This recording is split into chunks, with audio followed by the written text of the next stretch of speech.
Yeah. All right, guys. Welcome back to another wrestling podcast. I'm Credo. I'm JB. JB, man. Episode 283. We're here. We're doing it live again for this week. Rocking and rolling. This is it, man. It's an exciting week. It's been a long week of pro wrestling, I'll tell you that. A Yeah. lot of stuff happened. I can't even keep up with what happened. But we're going to have a special guest today. Yes. I think joining us in a minute, we're going to have Danny Doring, ACW legend, who's also going to be on ACW this weekend for Fallout in Poughkeepsie. So stay tuned for that, guys. We're also going to have stopping by is the Machoverse. Okay. You know, from social media. And we got another surprise guest maybe at the end of the show. But a lot of people are going to be joining us today. Something different to try out. And we're going to do it live, right? Yep. So absolutely. Let's do it up, man. So welcome back, guys. If we can, I think we could bring in the guest of the hour. We got Danny Doring stopping by. Danny, are you there? I'm here, gentlemen. All right. All right, Danny. Hey, man, how's it going? How you doing?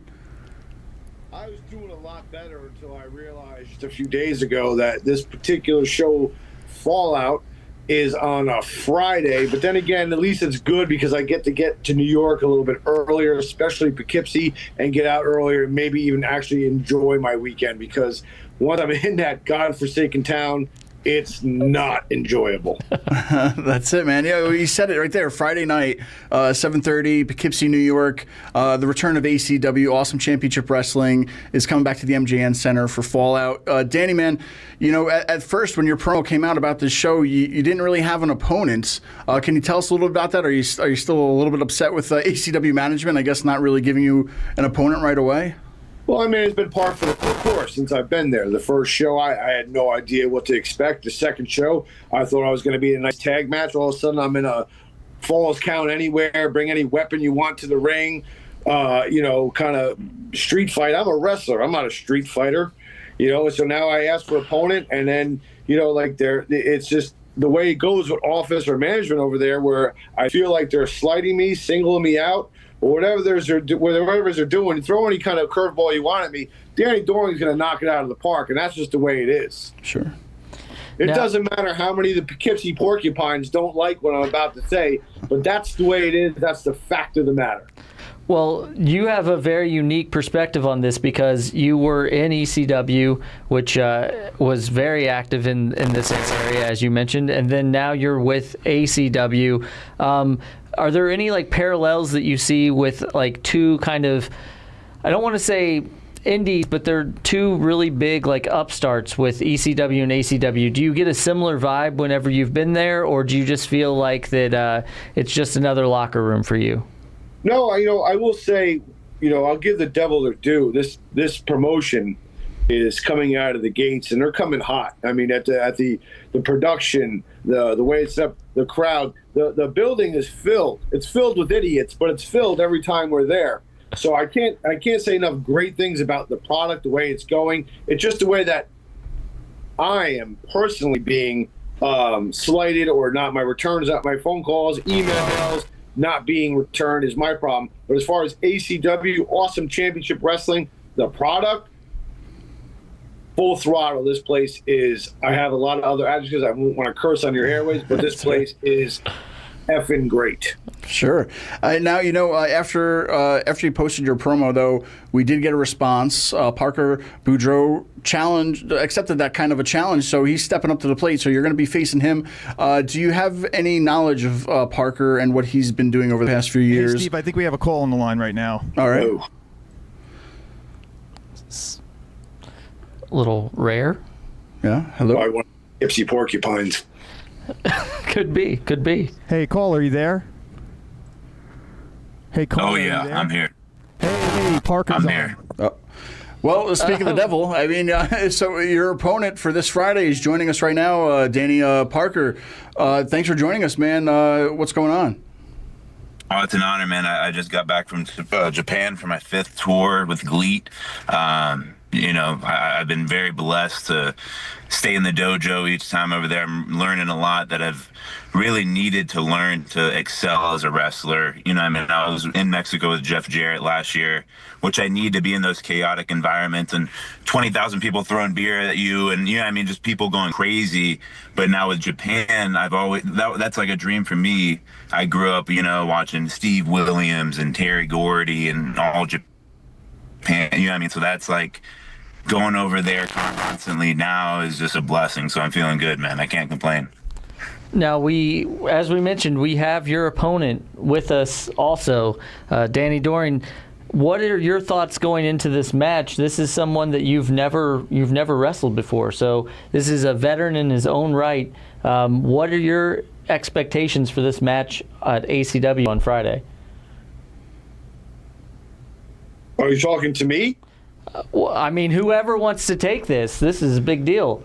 Well, listen, I'll just say this. I am not I didn't just roll off the dinosaur here, okay? I mean, I've been in this business for almost 3 decades. So, yeah, I'm a pro. Before Parker called in to interrupt our segment here, yes, I'm a pro. This is what I do. I know everything there is to know about Parker Boudreaux because I'm a professional. So I've been studying film. I've been doing all that. I know everything there is to know about the man.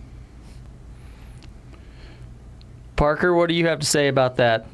Well, that man, that honestly, that much respect to you, man, because it's an honor to be in the same ring as you. I don't want to do what I have to do this weekend, but it's an honor to be in the ring with you. You know what I mean? I got a lot to learn from you.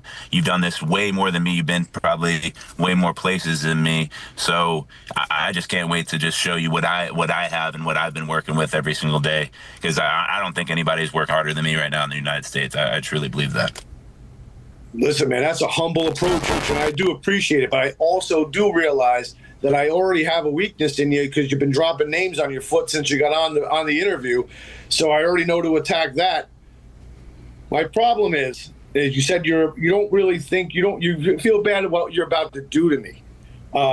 Listen, I'm not the Fighting Irish, bro. Listen, you may want to call ACW management and redshirt this match on Friday night because Danny Doring is not for the weak of heart. Listen, I get it, Peach Bowl champion. I got your accolades down pat. I watched your matches. I seen what you did in GLEAT. I know everything there is to know. But understand this.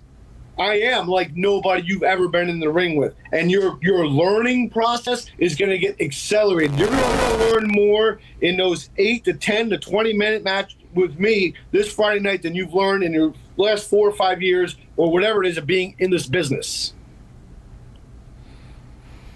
I'm looking forward to it. I don't even know if I'm gonna sleep these next couple of nights, man, because I'm fiending for this opportunity. It's been, I don't even know, probably 2 weeks since I've been back from Japan, and they keep feeding me these small little people and these no-name people, and I don't even know. You know, I mean, the match is over within 10 minutes. I can't wait for this weekend, man, and so I'm honored. That's all I could say. I'm ready. I can't wait for you to see what's going on. You should be honored. But you listen, let me and just to debunk this whole new monster thing that we got going on too, guys. Listen, I can appreciate, man, you're a big dude, all that kind of stuff, but I'm not afraid of monsters. I've been married for 15 years. I got my in-laws in the other room. Do you think I'm scared of monsters? Oh man, a new monster like me, man. The president of GLEAT literally called me the best Japan/American worker right now. He said that, so I can't wait to show you the actual new monster. It's not a gimmick. I live what I'm saying. There's no gimmicks of anything what I do in wrestling. For those of you who are on the fence, obviously this is a huge match that we have going here, Parker versus Danny. This is ACW.com. Get your tickets. Any final thoughts for you guys? Anything you want to say? Just, I mean, we're here, so air it out. If you got anything else to say before this big match on Friday. No. I'll see you Friday. I'm ready, man. I'm more than ready. I'll see you Friday. All right, enjoy your ride home. I will see you Friday, too. I will see everybody in Poughkeepsie on Friday. All you dirt bags in Poughkeepsie, you porcupines, you poop scoopers, whatever it is you want me to call you, your pork chops, whatever it is. I'll see Credo. I'll see JB. I'll see whatever else is going on. I know that there's championship matches, and I know that there's a big announcement from the Now, and I know everything that's going on in the whole show. As a matter of fact, let me just take these last 30 seconds just to tell you how valuable I am. Maybe you two guys get it. but ACW management doesn't get it. I am the most talented guy on the roster, top to bottom. You want heat? You got heat. You want somebody to come on and lighten up your podcast? You got it. Free of charge, I might add, by the way. I've done out of the kindness of my heart. No other veteran would do that to you without charging you or asking you to sell them some kind of money. That's true. And what I'm going to do to show my appreciation to ACW and the people of Poughkeepsie, even though they don't deserve it, you two, that now whoever's in management, whoever's in the show, whoever's behind the curtain, and especially you, Parker Boudreaux, I'm going to treat them to a first-class ass whooping courtesy of Danny Doring. All right. Well, I mean, what a way to kick off the show, Jonathan. I mean, ECW legend Danny Doring, the new monster Parker Boudreaux, happening this Friday, Poughkeepsie, New York. You know, Danny is no stranger to Poughkeepsie, but Parker's, I think is probably going to be his first time in front of this MJN Center crowd and this Poughkeepsie crowd. So and that crowd, we've said it a lot of times, that crowd plays a big role in all these matches. Like, if they're with you forever. If they're not, then you may not come back to Poughkeepsie. So that was a bit of a surprise. So I'm a little rattled already. No, I know, because I was going to say last week on our ACW special, we left this match off a little bit, but lo and behold, we got to talk to the actual match itself. Both of these guys, both are talented. Both, whether you're a vet or a newcomer or a new monster, these guys are incredible, and I definitely wouldn't sleep on this match. Parker, though, coming, we've seen him from NXT to AEW to going into Japan. Mexico. Exactly. Yeah. So these guys are no strangers to the ring, right? But I think just being able to come in this Friday in front of the Poughkeepsie crowd. But I'm just going to say this, like, I know we talked about this on the episode last week, but, some of these people that you're seeing, where have you seen them before ACW? I mean, they're either been on one of the main shows, and then after they left that company or whatever, then where have they been? So you're seeing a treat. I would suggest, like, if you are coming to Poughkeepsie for the show, which I would highly say get your tickets now if you haven't already, go up, meet these people, because, again, here today, gone tomorrow. They could be going to anywhere else in the world. So you definitely want to see them. And we talked a lot about these implications, and I think this is another thing to talk about, is the winner of this match has some credibility. Yep. And we'll see what happens. They may be in line for a championship down the line. I don't know. No, and for both of these guys, once again, Danny Doring, a vet, right? ECW legend. A former ECW tag team champion. For Parker, he's still on his way up. Yep. I feel like ACW is almost like a career resurgence for Danny Doring, to where it puts the spotlight back on him. Great talented wrestler, great talker. Poughkeepsie definitely loves hating him. Poughkeepsie definitely hates him, for what that's worth. But I think what we're going to see Friday is going to be something that we haven't seen before. Well, and again, Parker seems hungry. He was humble too, but is that going to be a weakness? Is he a little starstruck with this match? He did talk about wrestling with other people. Does Danny already have his number, or is Danny already overlooking Parker? That's what we're going to find out come Friday. That's right, guys. So this is ACW.com. Get your tickets. We'll be there. Don't wait, right? You don't want to be left out. But what a week it's been. A lot of wrestling.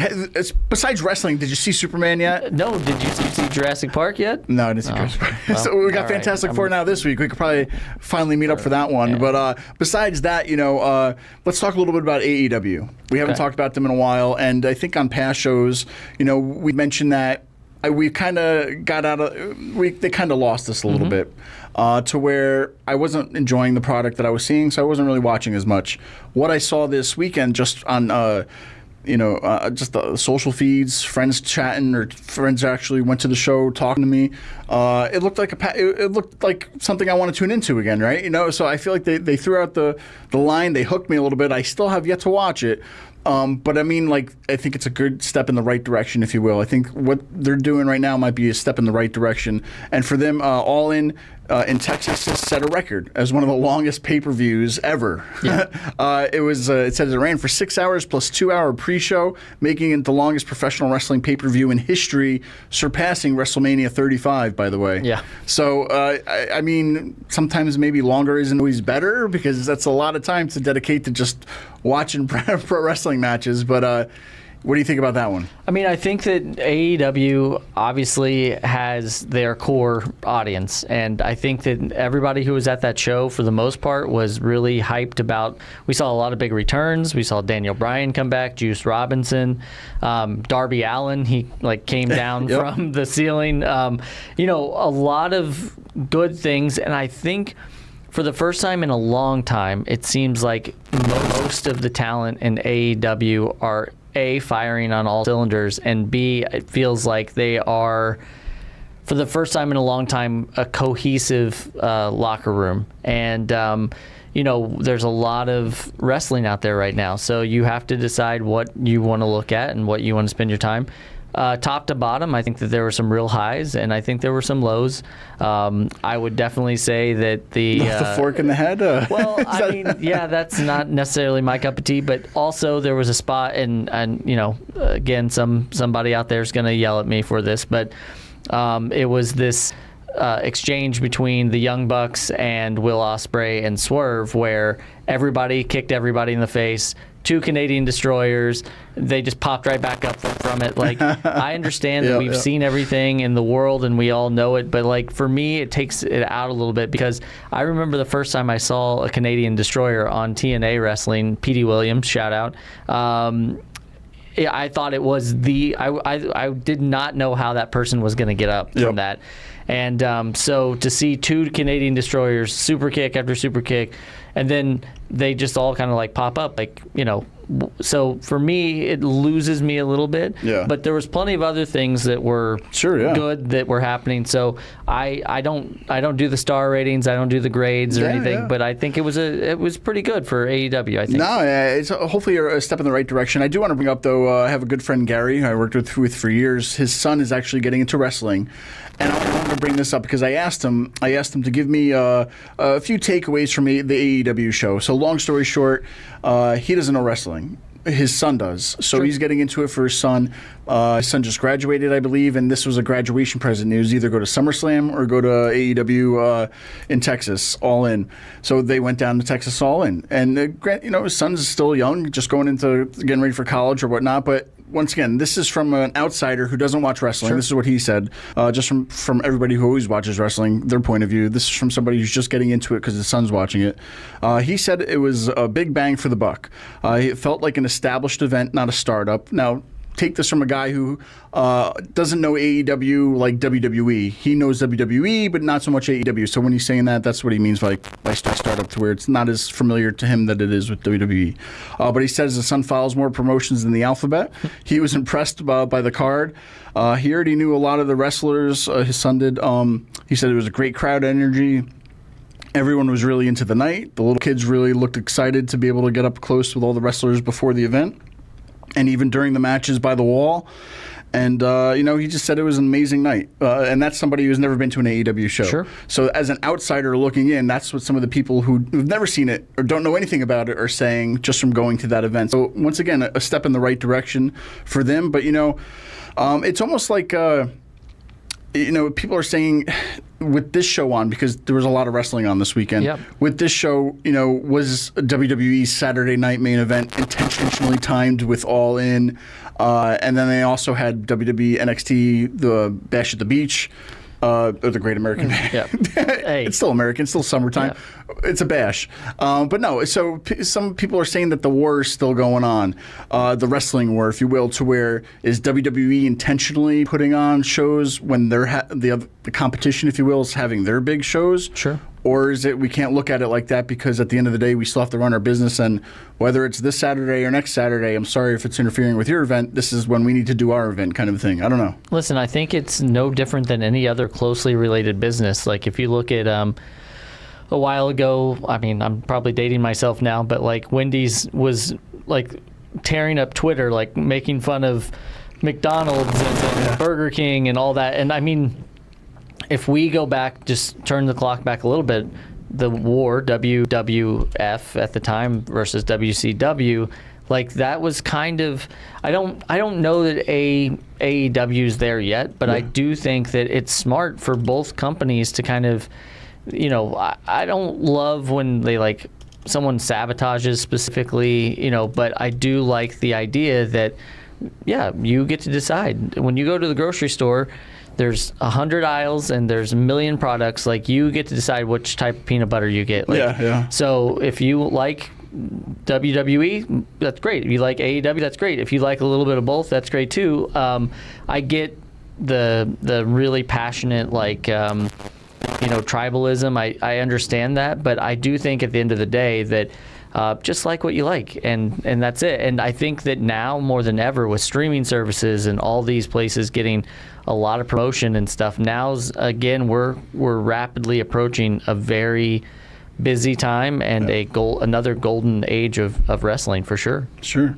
I will just say, if you are listening to us, watching this, and you're curious more about AEW All In, there was the announcement from Adam Cole. Potentially, we don't know exactly what's going on with him. And I will say, if you are listening to us from like a work computer or whatever, don't Google anything that Toni Storm did during her match or after the match. I'm a big Toni Storm fan. They're being a little risque over there, but that's their competition, right? So it's almost like, you know, Superman's coming out, DC, then you got Fantastic Four this week, Marvel versus DC, and it's like, it's good to have competition, because I feel like if AEW is pushing the boundaries, WWE is going to push the boundaries a little bit, and then you kind of keep getting, you know, the best out of both companies. So that's what I think they need to do, but at the same time, you know, we'll see what happens. Hey guys, I think we have a caller on the line. Caller, all right, we got another caller. What a night. Here he comes. This is all happening. That can't be. That is the Machoverse. Oh, yeah. Staring at the video school. Yeah. Another wrestling podcast. Yeah. But not just any. It's a very special one. Yeah. Because it is, in fact, the cream. Yeah. The cream of the crop. It's like ACW. Oh, yeah. Machoverse, man. How's it going, brother? How you doing? Oh, yeah. Going real good. Yeah. Better now that I'm with you guys. How's it going on your end? Yeah. We're gearing up for a big show now. If I'm not mistaken, I believe that you have been to all the ACWs. Are you going to continue the streak this Friday in Poughkeepsie? Oh, yeah. I'll be there in the front row. Yeah, right there in the center of the action. I'll be cheering for Hale Collins, and I'll be booing those two shysters who beat him in the cage match. Yeah, sent to slaughter. And I'm going to treat them like I'm treating this Hulk Hogan voodoo doll. Yeah. They're going to feel it. Yeah, maybe I'll give Hale Collins his own. Yeah. You know, Macho, you know, we saw you at the show last time at Aftershock. Moose didn't take too kindly to you. I think this is your chance, maybe, if you want to respond to Moose. He did flip you off during the show. Do you have anything to say, maybe, to respond to him? Yeah, I'm going to stick a Slim Jim up right there. Hi there, so you can see it. Yeah. You know what? Moose came out, and, you know, I just told him how I felt about him and the way he's been carrying himself lately in the situation right now with Mike Santana. And he didn't, take too kindly to what the Machoverse had to say. Yeah, and words were exchanged. Actually, fingers were exchanged. Yeah. But he didn't cross over to the danger zone. He kept it on his side of the guardrail, luckily for him. Yeah. Now, Machoverse, this is, we talk about ACW, we talk about Poughkeepsie. We also talk about the MJN Center and what a special building for history of professional wrestling that is. How do you feel walking into that mega, pardon the pun, mega powerhouse of wrestling? Not only that, Jonathan, but that's where he debuted. Macho debuted at the MJN Center. Yeah. My great-great-grandfather from another dimension, yeah, the original Macho Man debuted at the MJN Center, yeah.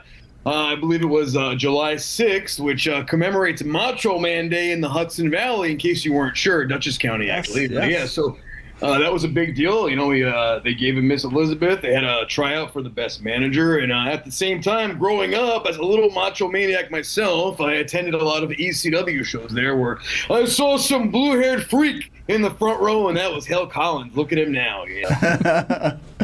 Much, man.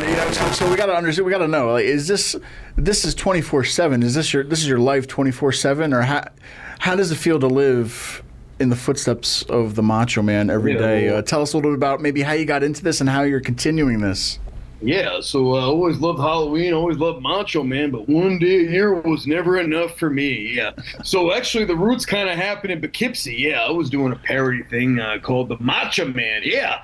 And I saw TNA at Poughkeepsie at the Civic Center, and I had my green wig and the whole thing and the whole situation going on there. And we were doing the thing, and I was in the front row, and a friend of a friend actually said, I'm filming a Moon Knight parody next week called Macho Night. Would your friend want to do it? And I said, yeah. Oh, yeah. And, from there, I really liked doing regular Macho Man in addition to a mashup Macho Man from the Machoverse. So, yeah, that was that lit the fuse, man. The Civic Center is where it all begins for me, in my wrestling fandom, really, yeah. I'm proud of ACW. Really, it's really like a seasoned vet in the promotional field. My question is now you don't have to spoil it for us if it's a surprise, but what Macho are we going to see on Friday? Oh, part of the thing is half the time I don't know what I'm going to be till last minute. So I don't know. You don't know. It's mystery to all of us. We're going to know at the same time. Yeah. Another surprise for Friday. Exactly. This is exactly what we need. Dale Collins is a big announcement. Yeah. No, this is great, man. So tell me a little bit about this, because not only you're dressed like Machoverse 24/7, but social media, man. Your social media is taking off like crazy. I mean, you could be elected the next president from what I see from all the followers you got. How did that happen? And maybe did it take you by surprise? Did it happen? Did you notice it happening off of one video, or maybe was it a combination of things that your socials really grew? Yeah, I did. I just would go to shows and take random videos. Didn't think much of planning wise. And then one day I did a Macho Man, I think it was the cream of the crop lip sync video. Kind of went viral. I had a Mean Gene puppet. And then a couple weeks later, I went to ISPW with the Dusty tribute, and he said, I'm picking you up from the train station. Why don't you pretend you're hitchhiking, and we'll do a video out of it. And he picked me up, and we did a whole thing, hitchhiking to WrestleMania. Only that could pay him in Slim Jims. And eventually, the Sheik picked us up when the car broke down because all the money was spent on Slim Jims. Yeah, so that was our first viral hit. It had like 300,000, a huge thing. So we started actually coordinating and coming up with ideas and planning, and it's been a good creative outlet. I'm a teacher normally, but this is my time to shine in the summertime. Yeah. Well, I've definitely seen you out and about. My wife does some wrestling art, and she's been at the big event, and we saw you there. I think that was a time you and MJF might have had a little tete-on-tete. That was a good video. And so definitely I want to know, because I saw another video. I went down the macho hole, if you will. Oh, man. And I saw some really good stuff from actually the late Macho Man's estate, his wife. They did something very special for you. Yeah, they did. Glitch in the Madness, yeah. If I could just be real for a minute. Yeah, so I've been in touch with Jason from the estate, who works with Lynn, for a few months now. We met at WrestleCon at Rumble. We kept in touch, and he said, when you come to Mania, come to WrestleCon, and I have a special surprise for you. And I'm like, it couldn't be like merch or something. So when I saw him, he presented me with a bag that had Macho Man's pants from Ready to Rumble and from facing Rick Steiner in Japan from 2000. That's awesome. Yeah. Leather pants with the rings in them. And I couldn't believe it, And then the orange hand wraps that were actually signed by Macho Man. In addition, Lynn wrote a beautiful letter to me thanking me for this. We spoke on the phone a couple weeks later. So it's great to have the family on my side and appreciate what I'm doing. She thanked me. I thanked her. Ugh. I had a glitch in the madness. I'm back. As soon as you go like nerd talk, yeah. No, that's great, man. And I wish you kind of. Have you ever met Lanny Poffo? Because he's a great friend of the show, great friend of mine. I've known him for years before he passed, and we were able to actually bring him into a few shows, signing for AWP with us. We brought him out to bars. We went to a karaoke place with him. Yep. We brought him all over. Great guy. Did you ever get a chance to meet Lanny too? The truth, I was actually going to meet him at a meet and greet as Macho King, and he passed the day before. Oh, man. Yeah. So I never got to, unfortunately. But every Great story I've guy. heard- Yeah, great guy. Gave us a lot of Macho Man secrets. I'll have to tell you off air because I don't want this to go viral. Yeah, for sure. Yeah, gotta be careful. Now I make sure that if someone tells me a story and it's on film, if I'm wearing a mic, now I ask, is it like Mark Carroll? I was like, hey, here's a video. Is it cool if I share this video? Because I had one with some classic wrestlers, and my friend was still filming, and I was mic'd, and I shared, and he was like, yeah, you want to ask before you do that? And I was like, sorry, man. So, yeah. No, yeah, we'll make sure there's no mic. But there's also, I mean, just, once again, a great guy. He loved his brother. He loved his family. But it was just a great part of being able to have him on a few shows of ours. We got to actually break the news that Macho Man was going into the Hall of Fame on our show, which I think we went on Fox and all that stuff. So we kind of like broke some of the stuff with him, and we went a little viral. Not as crazy as you, but just a little touch of that. But tell me, man, you've also gone to a lot of these shows, and there's a lot of other cosplayers with you outside of the Machoverse. I seen there's a Dusty, there's Bianca Belair, there's everybody, right? Yeah. But like when you go to these shows, do you guys meet up? Do you guys know where to look for? Or, I mean, all the wrestlers just spot the wrestlers. Lately, we make a group chat if it's a certain event like Fanatics Fest. We're all in the chat. It started off with just me being Macho Man and going to AEW one day and running into Dusty, and he's like, "Yeah, I do this sometimes." And we kept in touch, and that's great. We got to New York Comic Con. I met the Camel Clutch cosplay as a Sheik, and we just started making a group chat. And it's mainly the four of us and then a few other close friends that do things with us. But yeah, it's a lot of fun. It's a good creative outlet, and we're organized, and we always make sure to be respectful and stuff like that. And another thing, I was fortunate enough to take a virtual tour of Lynn Poffo's house. So wow. Jason showed me a lot of the gear. He taught me some fun facts. Apparently all the cowboy hats were like dollar store straw hats. Oh, wow. Yeah, that Michael Braun would paint over or pig fabric and sew it on. And other things, they're known for being very frugal, the Poffo family, and wanting to save money. So some of his boots, he just puts endless tape on them. So, for example, if he has yellow boots and they're cracking or there's a blemish in them, he'll just keep adding more pieces of yellow tape. Wow. There's several like that. Yeah, it's great. So I got this question for you too, because I mean I have two kids, and every Halloween I'm like, what can we do for Halloween? What can we get you dressed up as? How can we make your costume, or what can we do to add to it? Your outfits, my man, are like top notch. Are you sewing them by day or at night after regular work hours? Who does all your outfits, man? Because they're all top notch. The regular guy talk. Yeah, so I'm fortunate enough. My wife is actually a professional costume designer and seamstress. Wow. There we go. There it is. Cirque du Soleil in Vegas. Yeah. So our second date, she said, "This works out. I'll make your own wrestling gear." I'm like, okay. So at this point, I got 33 costumes. I pay her very well. She actually just finished making a costume for the Macho Dog. This is the first announcement. Wow. Breaking news again. They were breaking news. Yeah, I love it. Georgie, the Shih Tzu runs around. He has goggles and stuff. Yeah. Yeah. So I'm lucky. My wife and then my friend Chris. He'll print the sunglasses and the belts and some of the shirts and I got like a whole team now. I met a few guys that are doing graphics for me. I just ordered some stickers finally. Yeah. So yeah, it's a lot of fun. It's for my ADHD. It's a nice creative outlet.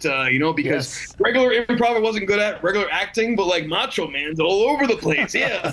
What am I gonna say? Whatever comes to mind. Yeah. Oh man, that's perfect. And we barely scraped the surface with you, Macho. We want you back here as a regular on this show. But you brought up that you have your crew. You guys meet up. Maybe you guys can come to Poughkeepsie on Friday. Now, a little spoiler alert for everybody at home. You are a Poughkeepsie native, is that correct? Yes, from Poughkeepsie, born and raised. Born and raised in Poughkeepsie. Right. But now you're in parts unknown, maybe in New York City area, kind of? Yeah, possibly maybe New York City. Yeah, danger zone. Only the food, though. Everything else is all right. Yeah. So tell me this, because I think a lot of people don't realize for Poughkeepsie, how would you get to the MJN Center? Because I feel a lot of people see that like, I don't want to go drive up there from the city or whatnot. Could you maybe explain to people at home on how easy it is to get to like our area? Yeah, it's about 1 to 2 trains an hour. You're going to go from Grand Central and it goes directly to Poughkeepsie. When you get to the last stop, you could fall asleep if you really want to. They'll wake you up and say, "Get out of here! Yeah, your time is up. You're going somewhere." And then you just walk up the hill. It's probably about a 10 or 15 minute walk. It's very easy to get to, man. I urge everyone to. I know people come from Queens. People from all New York City are coming down, so that's a really good sign for ACW. I spoke to a guy from Queens that's coming all the way down there. I'm trying to get my peoples there, but eventually in due time, so Yeah. I'll be there in spirit, and I hope I can encourage others to come out and dress up. It's fun, Hell yeah, man. Well, can you let everybody know where to follow you, where they can see all this, what you do? Oh, and by the way, the Metro North has an app, so if you want to buy your ticket there, you can do that as well. This is a great commercial. So I love it. all my stuff is the Machoverse, the Machoverse.com under construction, but mostly Instagram. Then there's Facebook and TikTok and YouTube and all that stuff. But Instagram is the number one. But I'm here and I'm there and I'm everywhere. Yeah. Wow, man. Machoverse, man. Thank you so much, Jonathan. Anything else you want to add? I'm very happy to see wrestling for most of us, I think, has been a lifelong passion. And I applaud you. And I don't know if you get any grief or anything, but I just say keep on doing it, man. Really happy to see get on it. Facebook. Yeah. I mean, look, I went to wrestling school with Hale, and it didn't work out for me. So it was a regret, but at least I'm doing something wrestling centric. Yes. And showing my love for wrestling. So I'm happy to be doing this. Happy to be doing it. Well, congrats on your Thanks for having me, success guys. and all that. Really Absolutely. appreciate it. I will see you on Friday. Friday. Break all the legs, but not your own. Perfect, man. Thanks so much, Jonathan, man. The show just keeps on giving. I know, man. The Machoverse guy. I mean, like another guy. I didn't know he was from around here until I found out from others that shut up, right? Yeah. So that's kind of cool. I guess this live thing is working out, right? You never know who can call in, what's going to happen from anybody and anything and everyone. So we were talking a lot about wrestling that happened this week. Sure. We talked a little bit about AEW. We talked about it seemed like a war is going on. Like all these shows are booked on this weekend. I couldn't believe it what was going on this weekend because not only AEW, now we had the Great American Bash, and then there's also SmackDown, and then the Saturday night's main event. Yep. Monday Night Raw. But before you get into that, Great American Bash, real quick, happened. Sure. Let's touch on that slightly. Nothing too, I guess, out of the norm on that show. It seemed like a regular NXT show. But anything you want to any takeaways from that one? Yeah, I mean, I definitely think that we're seeing the NXT experiment work, for example. I mean, like a lot of people are coming up onto the main roster, and I think there's some people that are waiting in the wings, obviously. It was great to see the actual in-ring debut of Blake Monroe for WWE, and two other people who were just fresh off of their stint in AEW. We saw Ethan Page versus Ricky Saints now. And I will say, I don't know how I feel about it. We talked about this a little bit earlier about the danger spots and stuff, and we know that in wrestling, it just takes one little thing, Yeah. And there was a spot, I don't know if you saw it or not, but it was two chairs were set up, and Ethan Page back body dropped basically Ricky Saints on the lip of the chair, and My back hurts just to watch. I'm 41. It hurts when I my back. sneeze, let alone fall on it. So I don't know. I mean, it made for some interesting stuff, but I don't know. Is the risk always worth it? So that was the only takeaway. I mean, I really enjoyed some of the matches. I know that these people have a bright future. Yep. And I do like the idea that wrestling used to be this thing where it was very exclusive, and you had to know someone who ran a school, and then sometimes they'd take advantage of you and all that. And now, down there's some of the best trainers that have ever trained people, including Shawn Michaels. And so I think the future looks bright for NXT. I do think it was probably just too much all at once this weekend. Especially, it was definitely competing a little bit with AEW leading into that. I think the biggest thing, if they would have wanted to create some buzz, would have been maybe Jordan Grace becoming the champion.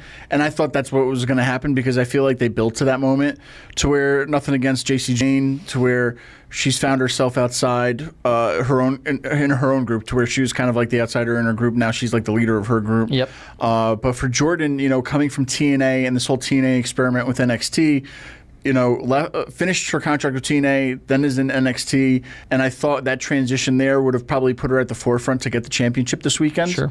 Maybe we'll wait till SummerSlam weekend for that, but I think that out of anything that could happen at the show, I think maybe her winning the championship would probably been the best thing that they could have did to maybe create more buzz for their show that on this packed weekend, if you will. Yeah.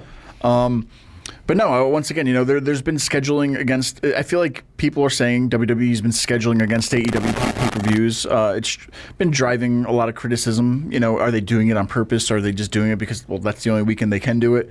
Who knows, right? It seems like a lot of both, but there was a really good quote from like MJF where he was actually asked about this, and he was like, "Yeah, it's a business. Like, you would be silly not to do it."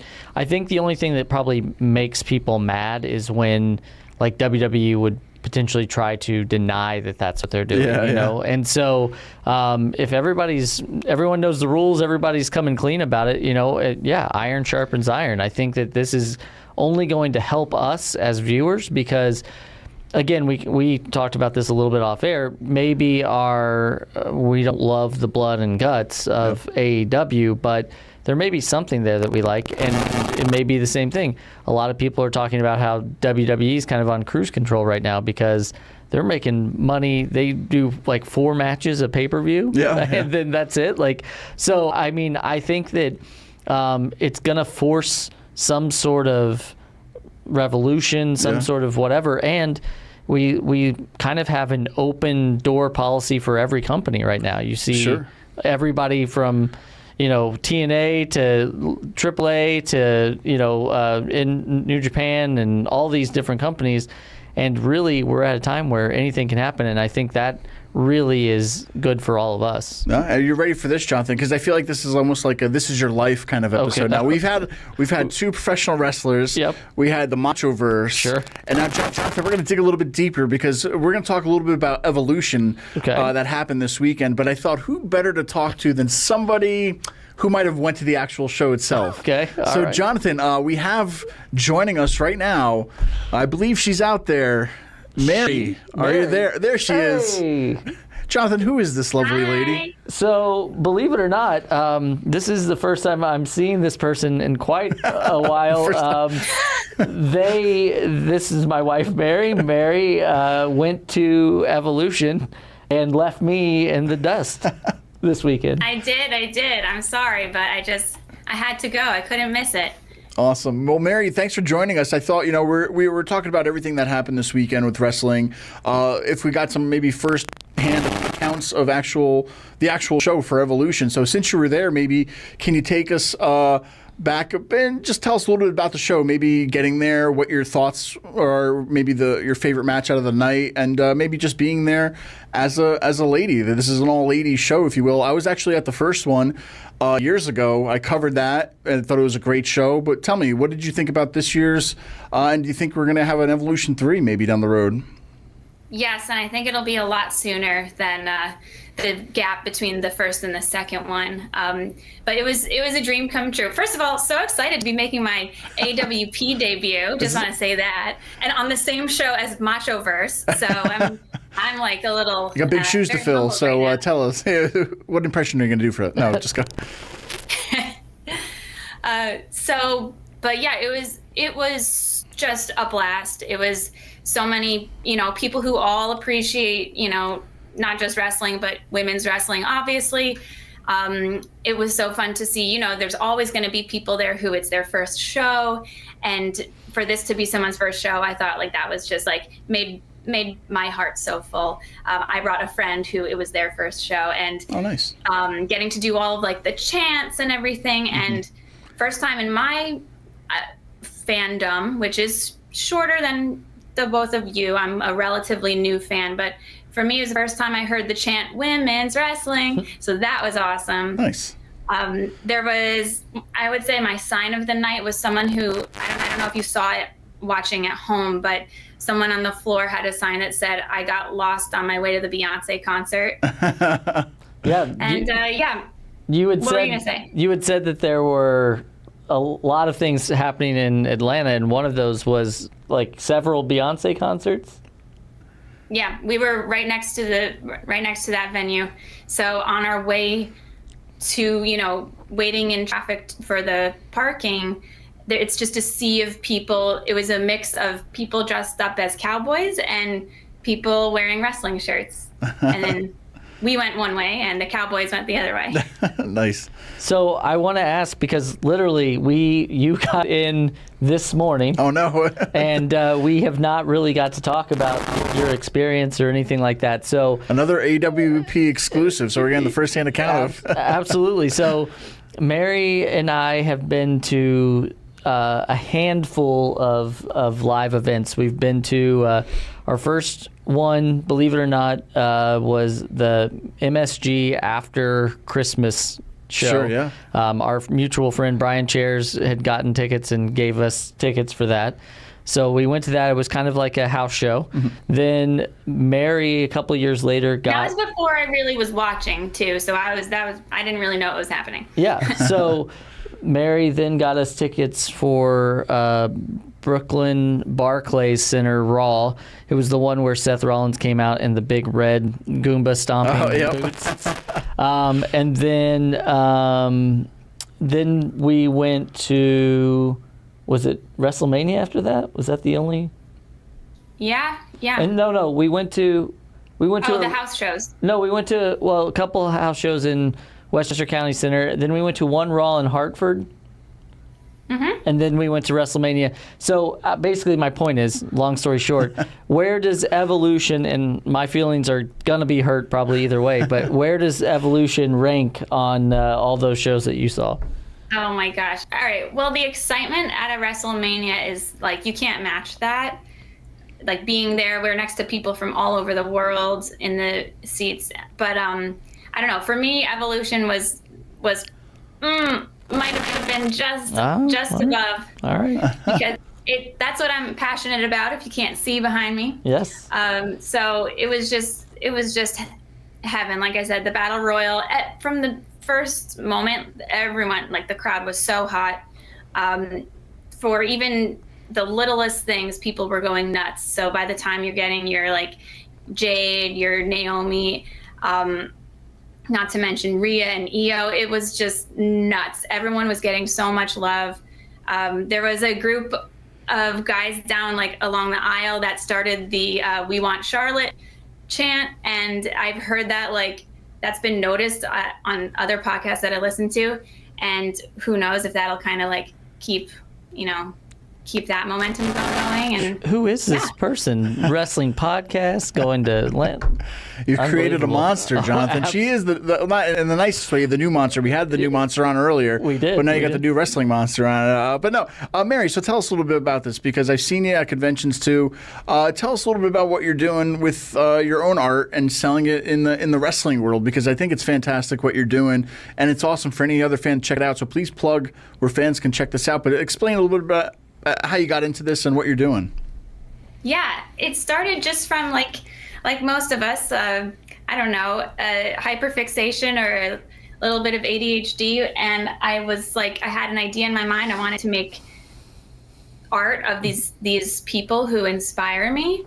And I just started noodling around on an app on my phone. And then lovely husband JB got me, an iPad so I could keep working on it. And I just do like digital illustrations and sometimes get them signed. Yeah, that's awesome.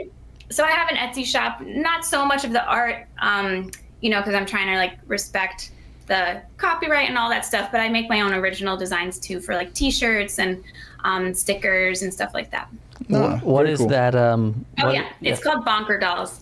You can follow me on Instagram and TikTok at BonkerDolls and search it up on Etsy. No, it's awesome. And I'll be at the big event in November. Look at this. We gotta get to the big event now. We gotta. That's an exclusive for me too. I was unaware that she was going to big events. Surprise, Jonathan. Well, Mary, real quick too, because talking a little bit more about Evolution. Going back, this is the first pay-per-view in 7 years since the first one. That's a big time gap, and I know things in between may have caused it that they didn't do it, but now that it's happened, online rumors are saying that they're probably thinking about the next one. Do you think this could be a yearly thing now for Evolution? I mean, the roster is huge for all the from Raw, SmackDown, NXT. You put them all together, that's a huge women's roster too. On top of that, so do you think just going there as a fan that this could be done every year and be as successful as it was the past two? I think so. I think as we know, there was a lot this weekend, and maybe some of the, the build and the promotion was a little watered down for Evolution, along with other things. But I think after seeing it and seeing what they made out of it, hopefully the hype will just kind of like ripple effect and people will demand it, because it was just amazing. So I would say it's going to be yearly for sure, but that's what I hope for too. So Sure. All right, so top three, only three moments for you from Evolution. What in any order? Okay, well this leads to a question I have actually for you and for anyone watching. Speaking of the war, is it or is it not a war? Did you feel at all like Jade grabbing the camera from the guy on the side, the cameraman? Yeah. Was a little bit of a nod to like the lawsuit that came out about the AEW crew person? Could have been. I mean, and the toolbox, like, I don't know, yeah. Or I'm reaching, but I don't think you're reaching. I mean, a lot of this stuff is pretty much on purpose. I mean, it had to get cleared, and we've seen it before where Cody took a sledgehammer to this isn't new, but yeah, I honestly, again, I hadn't thought about that, and I wouldn't be surprised if that was kind of a little subtle or not so subtle nod to the current situation. I liked how that match was pretty inventive. I don't need to see another fire extinguisher, but she launched a camera across the ring, and I was just like, that's amazing. Yeah. Now, the videographer side of me is like, oh my God, that's a lot of money. Why did you do that? On the other side, I know these guys got a lot of money to spend, but at the same time, my heart breaks a little bit because I'm like, oh my God, that was a lot of money.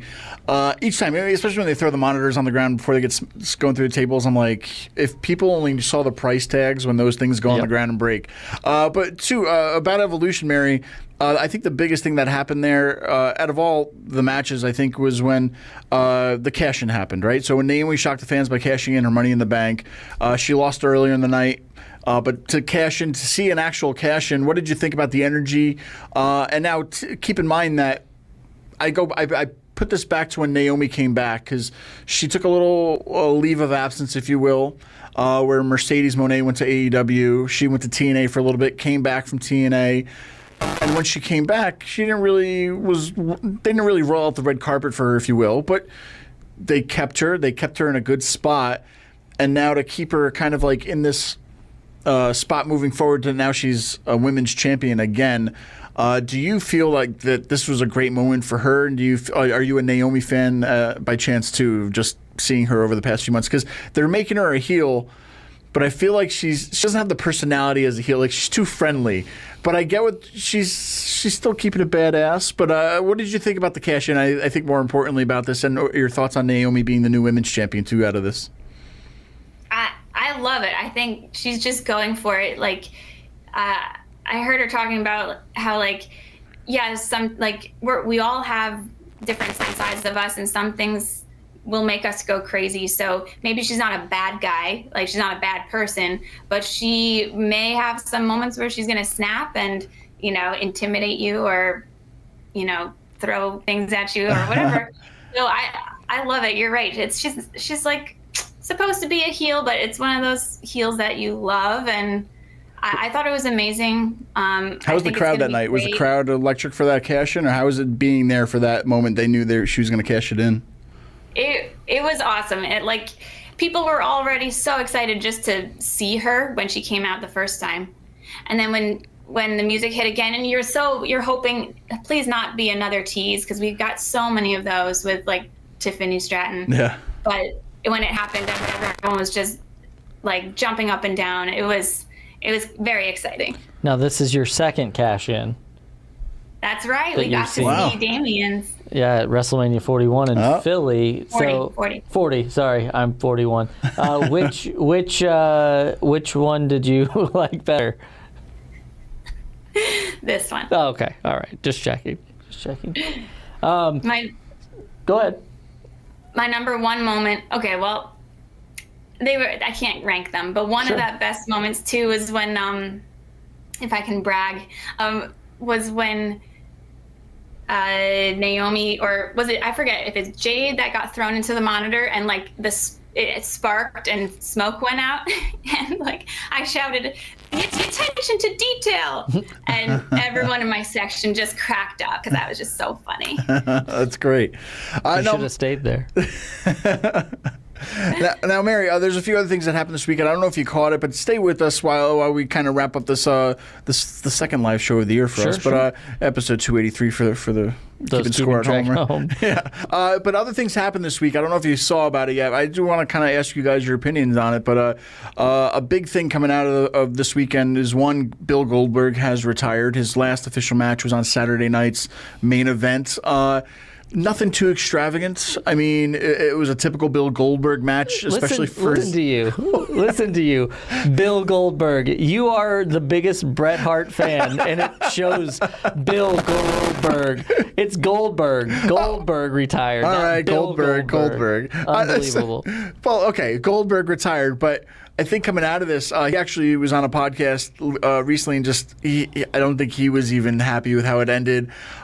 People are giving WWE kind of crap about they cut his speech off. Now, people said the same thing when they did it for Sting's last match. But I think people understand is that when you're live on a national syndic like NBC or something, your out time's 8 o'clock. You don't get 8:01 or 8:03. Like, it's out at that. So I understand on that point that they couldn't do it, but I think they should have just went to like the internet or something, live streamed it, and finished it. So, but at the end of the day, I mean, it was a typical Goldberg match, nothing too crazy. He got a little spots in, but he's the old Goldberg. Yeah. But that was his last thing. Now people kind of like were upset because they feel like Gunther only got the championship back just for this moment, to where Jey Uso could have still been champ or whatnot. So there's some feelings on about that. But did you guys happen to see his last match, or any thoughts about no more Goldberg? I think Brett's happy. I think this opens up the door for him to be more of like an ambassador. Like, he may not wrestle anymore, but let's be honest, a lot of people didn't like Goldberg in the later part of his career because they felt like WWE was just looking for a big name to have a big match, and usually like Saudi Arabia or whatever. And so it was usually came at the expense of somebody else. So on his last match, he put over Gunther, basically. And I think Gunther got his approval and all that. So I think as far as retirement matches go, we often see in wrestling that they go on too long. Sure. We saw a Ric Flair match not too long ago, and it was not great. And he would say that too. He has said that. So I think this was kind of one of those things, him going out on his own terms. And I was pretty excited just to kind of close that chapter. And it looks like his son is probably going to be part of wrestling potentially as well, Gage Goldberg, I believe. So well, why wouldn't you? I mean, Mary, I know you came into the wrestling scene a little bit later than normal. We kind of grew up watching to where Goldberg ended Brett's career. We don't have to get into that. That could be a whole show on that. But I mean, like I said, we were talking earlier tonight. We had not only NXT, we had WWE Saturday Night's Main Event, AEW Evolution, on top of a SmackDown and Raw week. A lot going on. And were you able to catch anything outside of Evolution, though, or to know anything about Goldberg?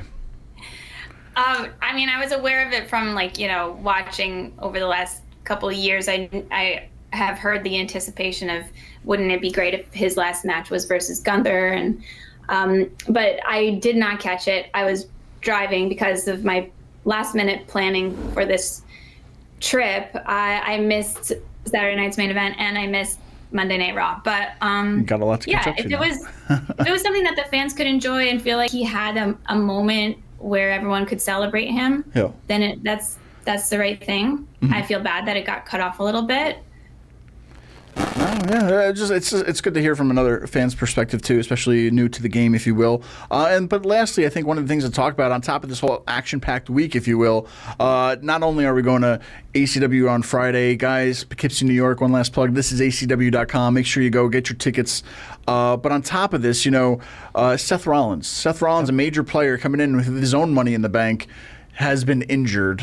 Whether it happened on over the weekend at Saturday night's main event, or how bad if it happened maybe a few nights before, or whatever happened, he could be looking at it. And they haven't officially said. All they did say, Paul Heyman said what? He said that he's got until June to cash that in. So they know it's going to be a few months. They haven't officially said it, but I think if it's similar to his past knee injuries, it could be like a 4 to 5 month kind of a thing. It's sure. I mean, he's getting older now. I don't know if it's the same injury that he had a few years ago too. I think going back almost 10 years ago, I believe it or not, somebody posted a side by side of him doing the same exact thing, and he got injured doing the same thing with his knee. But this kind of throws plans out of whack because we got SummerSlam in a few weeks. Sure. Maybe we would have seen a cash in at SummerSlam. Now that's all changed. Sure. Jonathan, throwing it out there, it sucks for Seth Rollins on this, but maybe can I throw you a curveball? What do you think is going to happen now? What do you think is going to change trajectory, if you will, of the next few months? What we could see, because I guess that Money in the Bank isn't going anywhere. Yeah. So. Two things. First of all, I want to say how I think fortunate we are to live in this world, this era of professional wrestling, where if you get hurt, you actually get that taken care of, and you can recoup and rehab instead of working hurt every night and then going to pills or alcohol, and like the dark side of the ring, obviously. So I'm happy that Rollins is going to get to take this time off, and he has been an MVP for several years now. Really going back for quite a while. But I think that this sort of thing, this sort of unplanned thing, is really good because look at Austin 316. That happened on an unplanned thing. So, Triple H was slated to win King of the Ring that year, but then the whole curtain call accident happened, which threw the plans in disarray. Disarray is the birth of something great, and I think that WWE knows that. There's a lot of people waiting in the wings. We just saw another return come Monday, the Tribal Chief's back. Tribal Chief. So it gives the space to let things breathe. It also gives a chance for maybe somebody like an LA Knight to really step up. It gives the chance to just continue to pull out all these threads, because they're building for not tomorrow's show. They're building for 5 years down the road, 10 years down the road. Sure, yeah. So I'm happy that Rollins is going to get help, and they're down in Birmingham, where they always go for these big surgeries and stuff. So I have no doubt that he's going to come back, better than ever. But it does make you start to wonder how much more time that Rollins has. So no, for sure. Mary, what do you think? Because are you a Seth Rollins fan? Did you see him maybe cashing in at SummerSlam perhaps, or with plans changing, we could probably see a Summer of Punk now, where maybe the tide might shift to a CM Punk maybe winning a championship this summer. I don't know. Anything could happen. But what are your thoughts on maybe Seth Rollins missing out a few months now? Yeah, that's okay. So I'm gonna show my hand, because I'm still new to this, so I'm not I'm not a fan that's seen everything. Sure. But is there a possibility this is not a real injury? You think? There's anything's possible. It looked bad. There's a couple things that I saw. One was that yes, he got injured, but he came into that match injured. That the flip that he did was not where he got injured, because it did feel a little worky to me, the whole thing in the corner, and then as soon as they picked him up, that's when you got the blunt force trauma from LA Knight. But regardless, I think that he's probably hurt a little bit. We've heard that Cody Rhodes and Roman are filming soon and all that stuff. I don't know what Rollins would be. No, yeah, doing, and that's the beautiful part about wrestling, is sometimes you just don't know, and that's where the magic is. To where, yes, it could be a work, or no, it's probably not. I feel personally on the production side of it, to where when you have a big pay-per-view on a Saturday thing, you probably wouldn't want to end that match like that. The way they ended it, if it was a work, so I think it's legitimate because of how they ended it.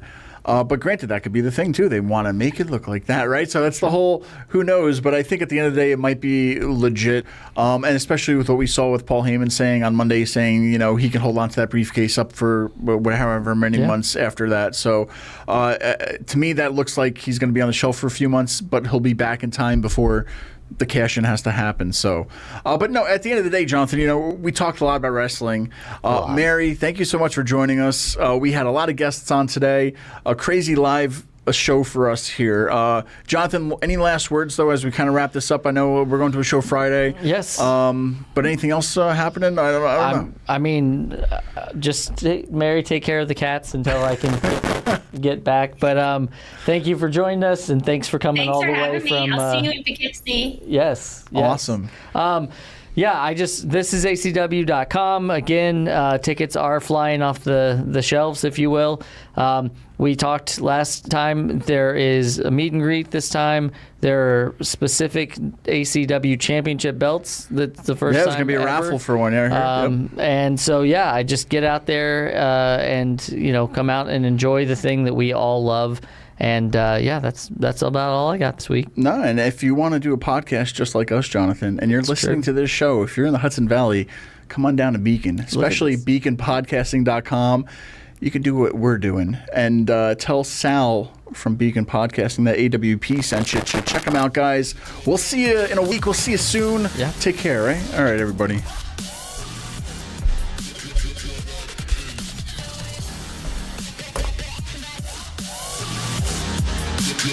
That was the craziest show ever that we've had